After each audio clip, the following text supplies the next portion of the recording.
Assalamualaikum, salam rahayu. Ketemu lagi di channel Misteri Sumatera. Kita masih di bagian dari legenda tewasnya Mahapati Gajah Mada di Tumihang. Namun kita masih membahas tentang peristiwa di Bali dan di Pulau Jawa, terutama efek dari Perang Bubat dan juga Perang Bali dan Kebo Iwa yang beberapa seri sebelumnya sudah kami ceritakan. Khusus di episode ini adalah menyambung di episode 81, di mana di episode 81 judulnya Kenapa Bali dan Sunda susah ditaklukkan secara militer oleh Majapahit, dan di episode yang ke-82 ini kami memberikan judul Kenapa Majapahit sulit mengalahkan Bali dan Sunda secara kosmologi atau secara magis, gaib, sehingga harus melakukan tipu muslihat. Oke, kita akan menceritakannya dari sisi kosmologi. Kita tahu bahwa Majapahit, Sunda, dan Bali adalah di era Hindu dan Buddha, dan mereka diduga penganut dari ajaran Bhairava Tantra. Baik itu di Majapahit lebih cenderung ke Kala Cakra yang dianut dulu oleh Kertanegara, dan itu diwariskan secara tidak langsung kepada Majapahit dari Singhasari. Di Bali terkenal dengan ajaran Bhairava Tantra Bhima. Itu salah satu ilmu sakti dari era Hindu dan Buddha yang tidak akan pernah kita jumpai lagi di zaman sekarang. Demikian juga di Sunda. Sunda juga tidak jauh-jauh dari Bhairava. Cuman dia nanti akan ada perbedaan-perbedaan. Itulah di episode ini kami akan ceritakan dari sisi kosmologi, dari sisi magis, gaib, di mana itu kekuatan itu digunakan zaman dahulu kala. Kisah ini tidak banyak yang menceritakan karena selama ini kisah perang Majapahit, Bubat, dan Kebo Iwa juga di Bali cenderung secara militer. Padahal dari kisah-kisah yang sudah terjadi sebenarnya perang magis itu ada. Dari Bali, bagaimana Aditya Warman untuk mengalahkan perang kritis aja dia tidak semudah itu loh. Bagaimana Majapahit dan Gajah Mada tidak berani berhadapan dengan Kebo Iwa langsung di Bali. Itu kenapa? Karena kekuatan gaib dan magisnya.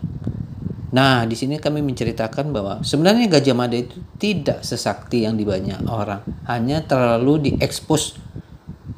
Exposnya, flexingnya terlalu hebat. Sebenarnya tidak seperti itu. Dan kita harus mengetahui bahwa Gajah Mada itu, Majapahit itu kan terangkat flexing hebatnya itu kan sesudah Indonesia merdeka. Zaman Belanda nggak ada ini cerita Majapahit. Ingat ya, di zaman Belanda nggak ada cerita Majapahit. Udah dibenam di sama Demak. Nggak ada cerita kisah Majapahit seperti yang kita dengar sekarang ini.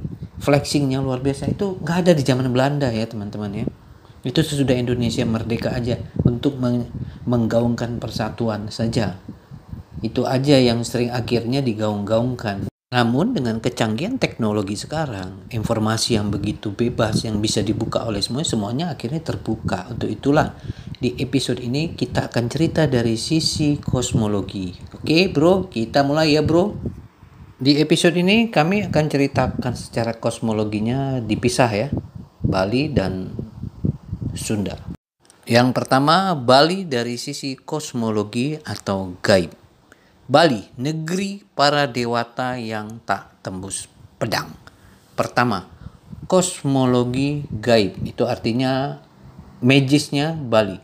Dunia yang dijaga oleh alam dan roh. Bali bukan sekedar wilayah politik. Ia adalah tanah sakral yang dianggap berada di bawah perlindungan para dewa, leluhur dan buta kala, roh penjaga alam. Setiap desa punya pura, kuil yang menjaga harmoni. Tanah Bali dibentengi oleh spiritualitas lokal yang bersatu dengan alam. Lalu kekuatan Bali bukan pada jumlah tentaranya, tapi pada kesatuan antara manusia, leluhur, dan alam. Kalimat tanah Bali dibentengi oleh spiritualitas lokal yang bersatu dengan alam bermakna bahwa kekuatan utama Bali bukan berasal dari senjata atau benteng fisik saja, melainkan dari keyakinan spiritual yang menyatu erat dengan alam sekitarnya. Penjelasan maknanya. Pertama, spiritual lokal sama dengan sistem kepercayaan masyarakat Bali yang mencakup pemujaan kepada leluhur, dewa-dewa lokal, dan roh penjaga alam, Butakala. Upacara-upacara sakral untuk menjaga keseimbangan semesta seperti galungan nyepi. Konsep Trihita Karana, keharmonisan antara manusia, alam, dan Tuhan. 2. Bersatu dengan alam. Bukan sekedar hidup berdampingan, tapi alam dianggap bagian dari sistem spiritual. Gunung adalah tempat suci, sungai punya roh, pohon-pohon besar dihormati. Ladang, hutan, dan gunung bukan hanya tempat tinggal, tapi juga dianggap hidup dan memiliki jiwa. Setiap tindakan manusia harus mempertimbangkan kesucian dan keseimbangan alam. 3. Dibentengi oleh, dalam konteks ini bukan dalam arti tembok atau benteng militer, oke? Melainkan sistem kepercayaan dan adat yang membuat masyarakat Bali kuat, tangguh, dan sulit ditaklukkan secara mental dan spiritual. Para penjajah atau penakluk tidak bisa sekedar menguasai wilayah, karena tanpa menundukkan jiwa spiritual Bali, kekuasaan akan selalu ditolak dalam hati masyarakatnya. Contoh konkret, Kebo Iwa bisa memanggil air dari tanah kering, bukan karena kekuatan fisik, tapi manifestasi kekuatan dirinya dengan alam. Penaklukan Majapahit lewat tipu nuliar karena secara langsung kekuatan spiritual Bali tidak bisa ditaklukkan.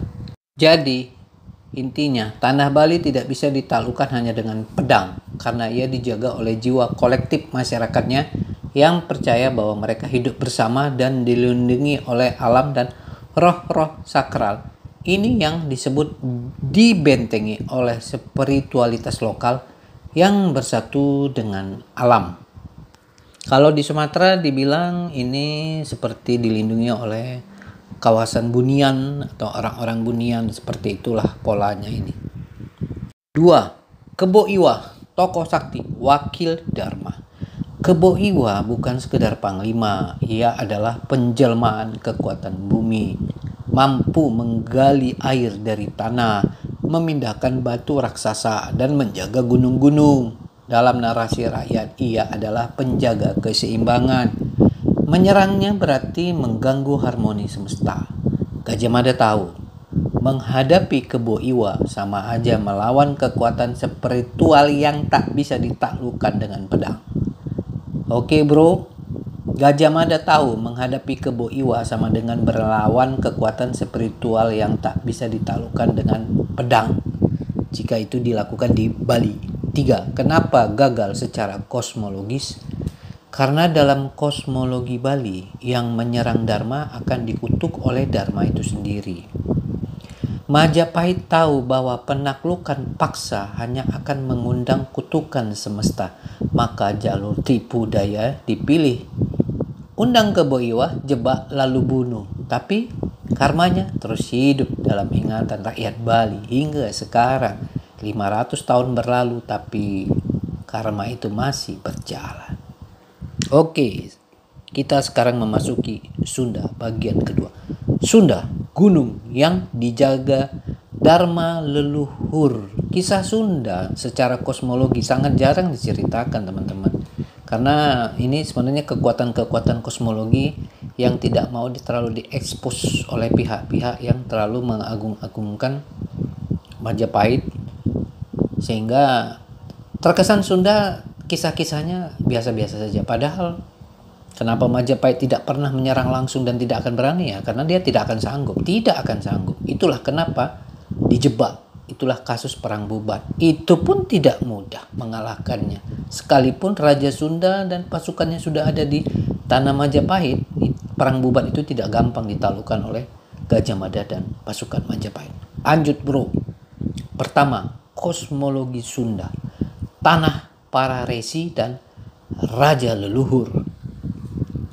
Sunda Galuh dibangun di atas tradisi resi, tapa brata, dan ajaran-ajaran purba. Jangan lupa bro, raja-raja tua, kerajaan-kerajaan mulai zaman Tarumanegara, itu udah kerajaan tua di Sunda, dan itu kekuatan kosmologinya bukan main-main. Kekuatan kosmologi, ingat ya, itu artinya kekuatan magis, kekuatan gaibnya. Anda pikir kisah Prabu Siliwangi itu omong kosong? Tidak, teman-teman. Kita mulai. Raja dianggap titisan dewa, tapi berjalan bersama rakyat dan alam.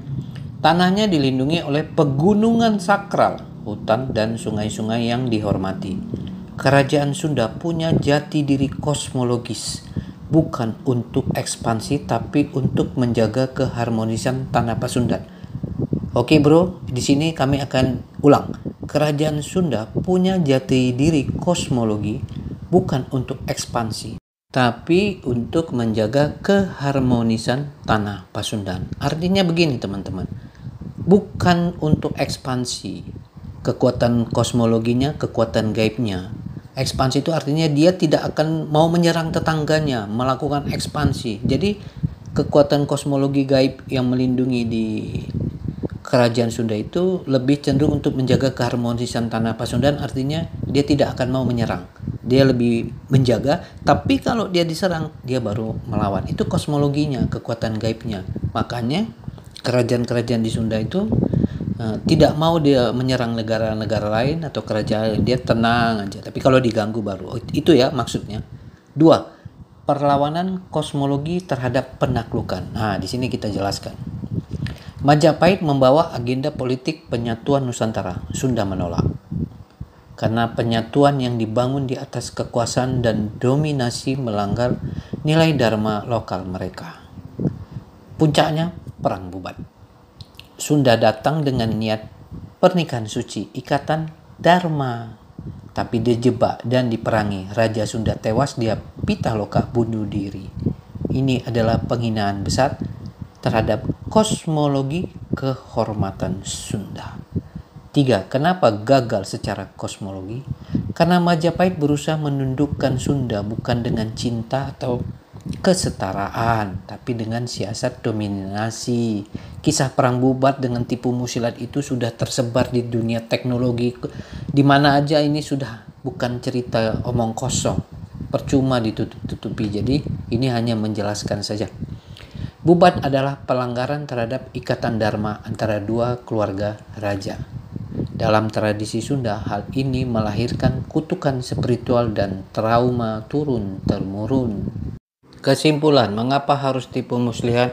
Majapahit tidak hanya menghadapi benteng batu, tapi benteng kosmologis.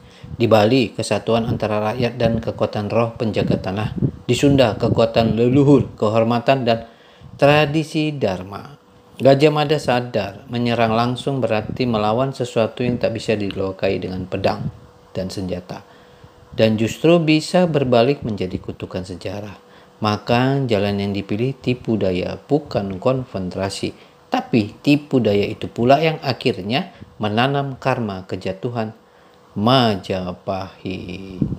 Oke teman-teman, sampai di sini dulu ya di episode ini. Mungkin di episode berikutnya kami masih akan berbicara tentang kosmologi, karena ini adalah kekuatan kerajaan-kerajaan zaman dahulu di era Hindu-Buddha. Oke, jangan lupa like, komen, dan subscribe. Sampai ketemu di episode berikutnya. Terima kasih.